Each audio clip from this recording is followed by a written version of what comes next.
सुरार्चितलिङ्गं निर्मलभाषितशोभितलिङ्गं जन्माज दुःखविनाशकलिङ्गं तत्प्रणमामि सदा शिवलिङ्गम्।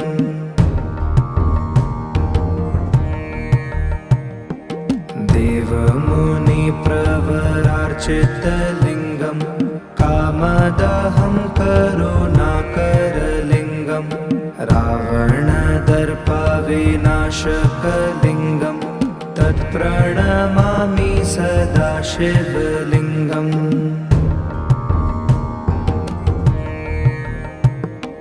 सर्वसुगन्धसुलेपितलिङ्गं बुद्धिविवर्धनकारणलिङ्गं सिद्धासुरासुरवन्धितलिङ्गं तत्प्रणमामि सदा शिवलिङ्गम्।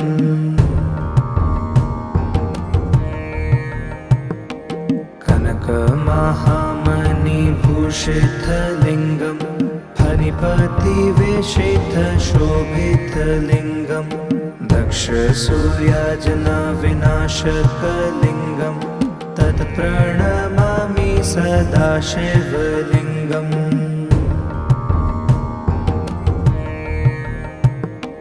कुङ्कुमचन्दनलेपितलिङ्गं पङ्कजहारसुशोभितलिङ्गं सञ्चितपापविनाशकलिङ्गं तत्प्रणमामि सदा शिवलिङ्गम्।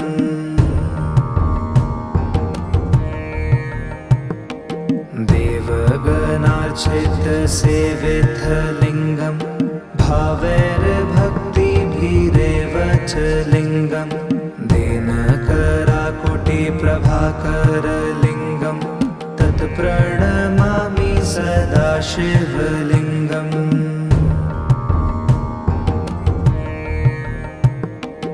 अष्टदलोपरिवेष्टितलिङ्गं सर्वसमुद्भवकारणलिङ्गं अष्टदरिद्रविनाशकलिङ्गं तत्प्रणमामि सदा शिवलिङ्गम्।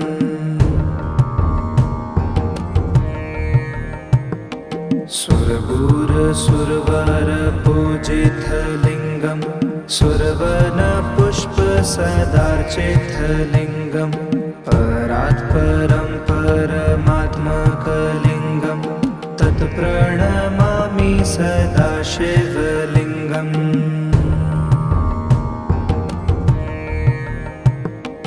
ब्रह्ममुरारिसुरार्चितलिङ्गं निर्मलभाषितशोभितलिङ्गं जन्माज दुःखविनाशकलिङ्गं तत्प्रणमामि सदा शिवलिङ्गम्।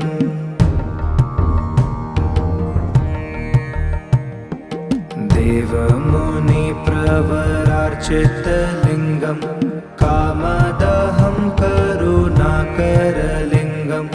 रावणदर्पविनाशकलिङ्गं तत्प्रणमामि सदा शिवलिङ्गम्।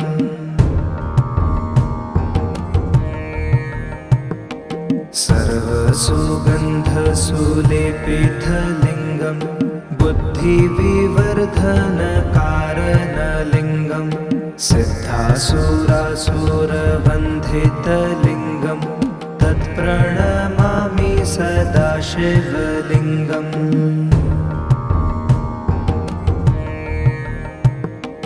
कनकमहामणिभूषितलिङ्गं फणिपतिवेशितशोभितलिङ्गं दक्षसूर्याजनविनाशकलिङ्गं तत्प्रणमामि सदा शिवलिङ्गम्।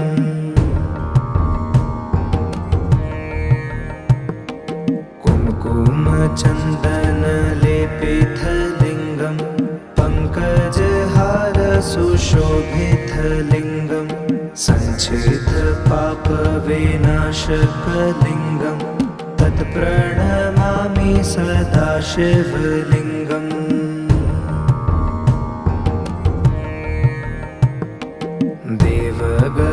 गगनार्चितसेवितलिङ्गं भावैर्भक्तिभिरेव च लिङ्गं दिनकराकुटिप्रभाकरलिङ्गं तत् प्रणमामि सदा शिवलिङ्गम्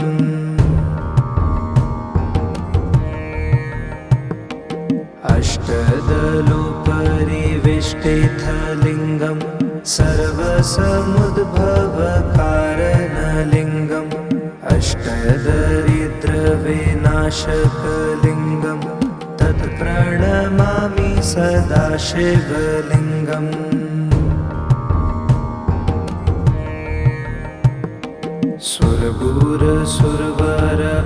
सुरगुरुसुरवरपूजितलिङ्गं सुरवनपुष्पसदार्चितलिङ्गं परात्परं परमात्मकलिङ्गं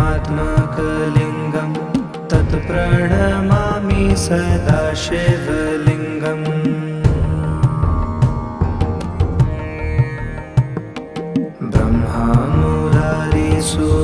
ब्रह्मामुरारिसुरार्चितलिङ्गं निर्मलभाषितशोभितलिङ्गं जन्माजदुःखविनाशकलिङ्गं तत् प्रणमामि सदा शिवलिङ्गम्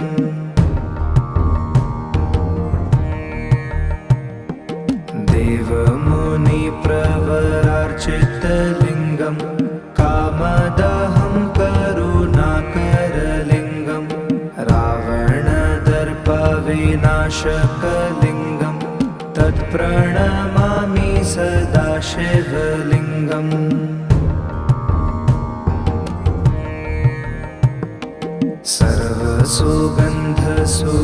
सर्वसुगन्धसुलेपितलिङ्गं बुद्धिविवर्धनकारणलिङ्गं सिद्धासुरासुरवन्दितलिङ्गं तत् प्रणमामि सदा शिवलिङ्गम्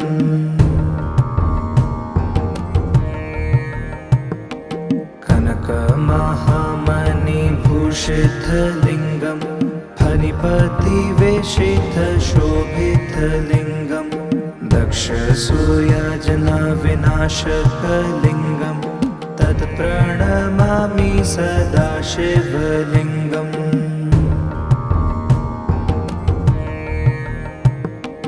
कुङ्कुमचन्दनलेपितलिङ्गं पङ्कजहारसुशोभितलिङ्गं सञ्चितपापविनाशकलिङ्गं तत् प्रणमामि सदा शिवलिङ्गम्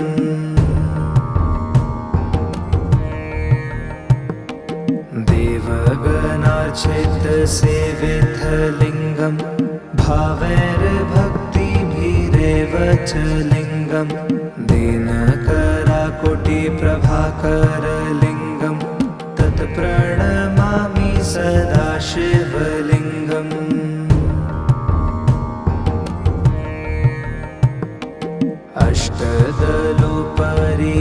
अष्टदलोपरिवेष्टितलिङ्गं सर्वसमुद्भवकारणलिङ्गम् अष्टदरिद्रविनाशकलिङ्गं तत् प्रणमामि सदा शिवलिङ्गम्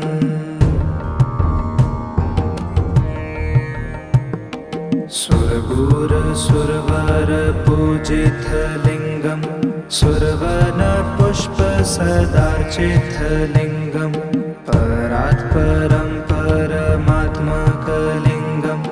तत् प्रणमामि सदा शिवलिङ्गम्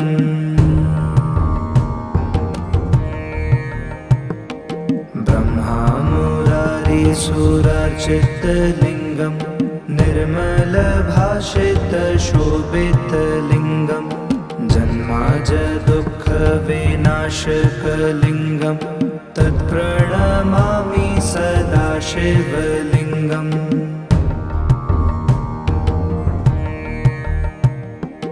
देवमुनिप्रवरार्चितलिङ्गं कामदहं करुणाकरलिङ्गं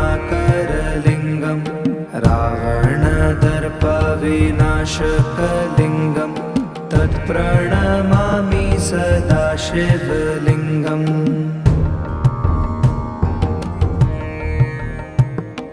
सर्वसुगन्धसुलेपितलिङ्गं बुद्धिविवर्धनकारणलिङ्गं सिद्धासुरासुरवन्धितलिङ्गं तत्प्रणमामि सदा शिवलिङ्गम्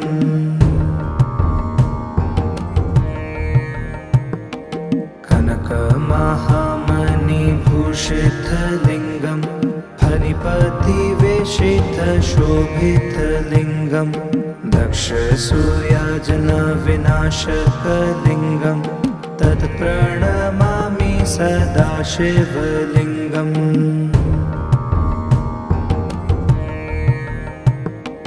कुङ्कुमचन्दनलेपितलिङ्गं पङ्कजहारसुशोभितलिङ्गं सञ्चितपापविनाशकलिङ्गं तत्प्रणमामि सदा शिवलिङ्गम्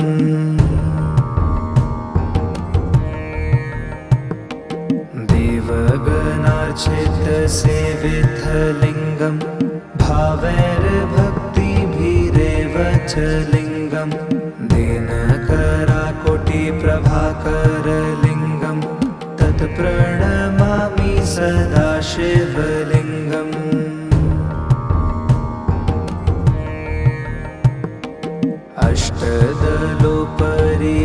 अष्टदलोपरिवेष्टितलिङ्गं सर्वसमुद्भवकारणलिङ्गं अष्टदरिद्रविनाशकलिङ्गं तत्प्रणमामि सदा शिवलिङ्गम्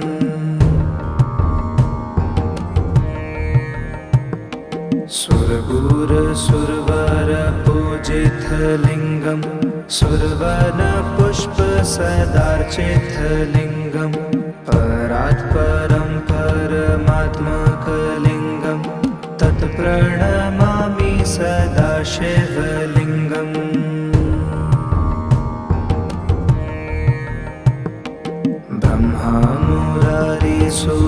ब्रह्मामुरारिसुरार्चितलिङ्गं निर्मलभाषितशोभितलिङ्गं जन्माजदुःखविनाशकलिङ्गं तत्प्रणमामि सदा शिवलिङ्गम्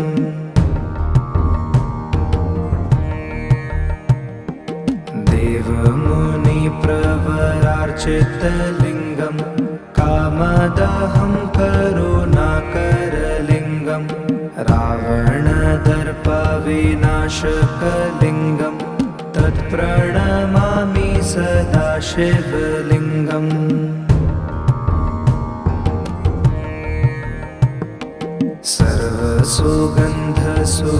सर्वसुगन्धसुलेपितलिङ्गं बुद्धिविवर्धनकारणलिङ्गं सिद्धासुरासुरवन्धितलिङ्गं तत्प्रणमामि सदा शिवलिङ्गम्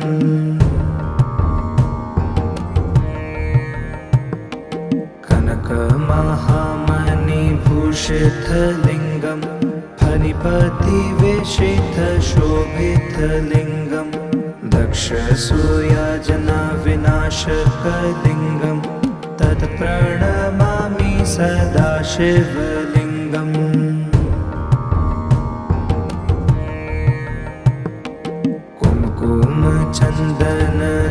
कुङ्कुमचन्दनलेपितलिङ्गं पङ्कजहारसुशोभितलिङ्गं सञ्चितपापविनाशकलिङ्गं तत्प्रणमामि सदा शिवलिङ्गम्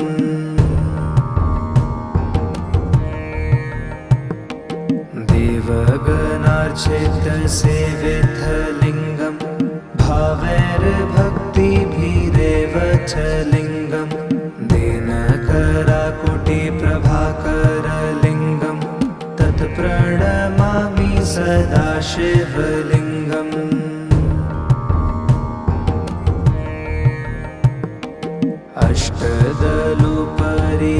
अष्टदलोपरिवेष्टितलिङ्गं सर्वसमुद्भवकारणलिङ्गं अष्टदरिद्रविनाशकलिङ्गं तत्प्रणमामि सदाशिवलिङ्गम्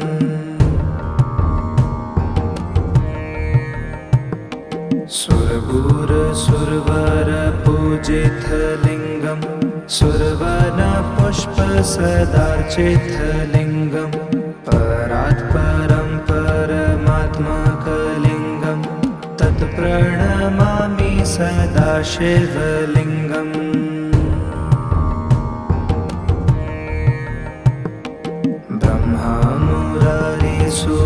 ब्रह्मामुरारिसुरार्चितलिङ्गम् निर्मलभाषितशोभितलिङ्गम् जन्माज दुःखविनाशकलिङ्गम् तत्प्रणमामि सदाशिवलिङ्गम्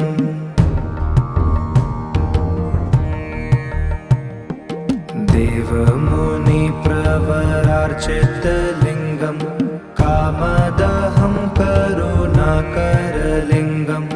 रावणदर्पविनाशकलिङ्गम् तत्प्रणमामि सदाशिवलिङ्गम्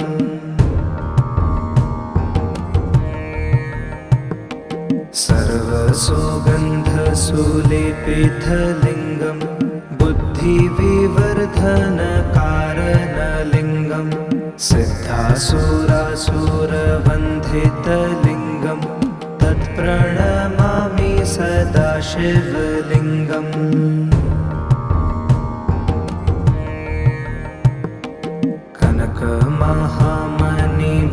कनकमहामणिभूषितलिङ्गम् फणिपतिवेशितशोभितलिङ्गम् दक्षसूर्याजनविनाशकलिङ्गम् तत्प्रणमामि सदाशिवलिङ्गम्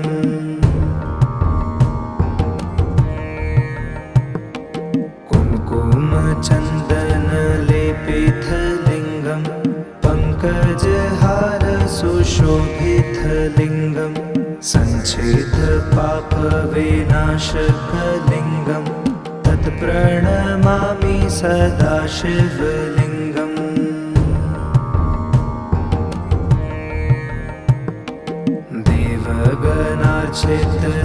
देवगणार्चितसेवितलिङ्गम् भावैर्भक्तिभिरेव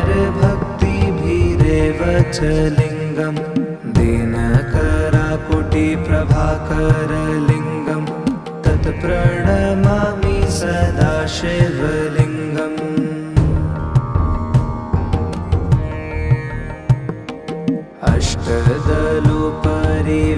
अष्टदलोपरिवेष्टितलिङ्गम् सर्वसमुद्भवकारणलिङ्गम् अष्टदरिद्रविनाशकलिङ्गम् तत्प्रणमामि सदाशिवलिङ्गम्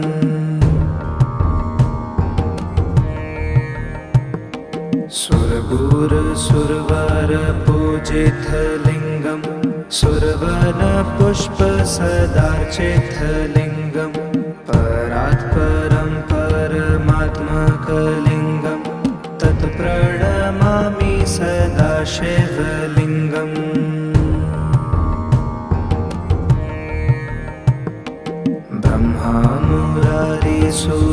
ब्रह्मामुरारिसुरार्चितलिङ्गम् निर्मलभाषितशोभितलिङ्गम् जन्माज दुःखविनाशकलिङ्गम् तत्प्रणमामि सदाशिवलिङ्गम्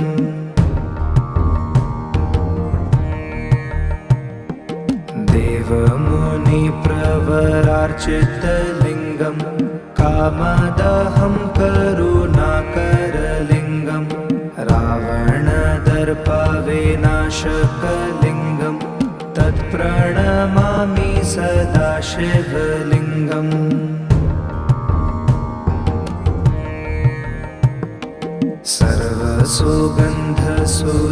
सर्वसुगन्धसुलेपितलिङ्गम् बुद्धिविवर्धनकारणलिङ्गम् सिद्धासुरासुरवन्धितलिङ्गम् तत्प्रणमामि सदाशिवलिङ्गम्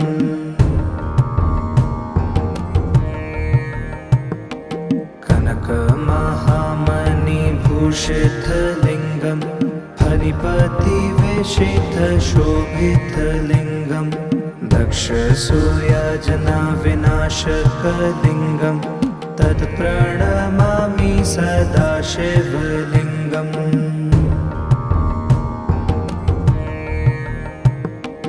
कुङ्कुमचन्दनलेपितलिङ्गं पङ्कजहार सुशोभितलिङ्गं सञ्चितपापविनाशकलिङ्गं तत्प्रणमामि सदा शिवलिङ्गम्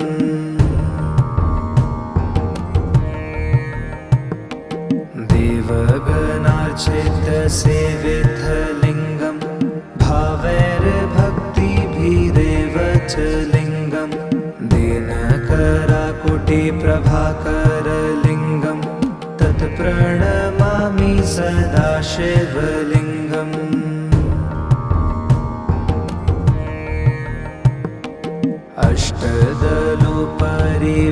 अष्टदलोपरिवेष्टितलिङ्गं सर्वसमुद्भवकारणलिङ्गम् अष्टदरिद्रविनाशकलिङ्गं तत्प्रणमामि सदा शिवलिङ्गम्